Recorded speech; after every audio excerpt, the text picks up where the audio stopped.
all I can say is that don't lose the light. Keep on shining and keep on like being the bright spark that you are. Don't lose it, and don't and yes, I mean the sky is your limit. Who knows where you're gonna go to from here on, and keep furthering yourself, keep diversifying, because that's the other thing, is that don't limit yourself to just engineering. Sometimes you can mix it up and jam it up with other things, like for instance, for me, I've got a particular interest in entrepreneurship and like business development and whatnot, and the space that I'm in actually does offer that opportunity for me to work with aspiring social housing developers so that they can be upskilled and capacitated to be able to operate viable businesses, So like there's always, it doesn't always have to come in the same face. And I think you've already realized that. I mean, if you work for a DFI and an NGO, the face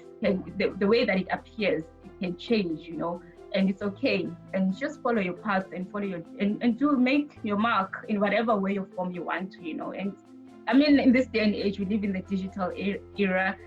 Things are continuously evolving. What was yesterday and what is today is not the same. I mean, look at this COVID-19. Things have changed overnight, and things have changed drastically in ways that we never thought were imaginable. Like there were things that in the past people would say, it would never happen. People would never work from home, never. Everyone must come to the office. And look at us now, we're busy, like on projects. I mean, I had a tender that put out last month. Tenders are being put out.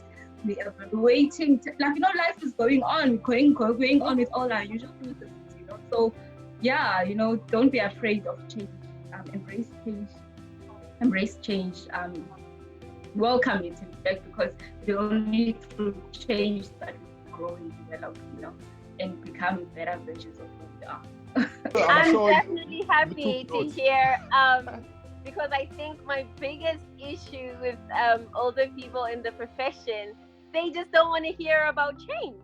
I remember this one time, like in my profession, like there are so many calculations and formulas and things like that.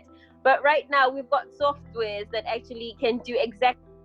You do need to understand the basic concept of how those things work.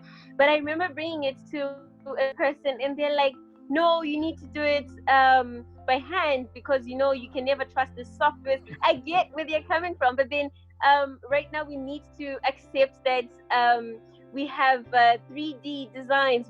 We have ways in which we can make our lives much simpler. So I'm really excited when I hear somebody with experience talking about embracing change, because ideally that would be something that I would be telling them, because they don't really, a lot of people that I've come across with, they don't really like to talk about change. So yeah, I'm excited to hear that.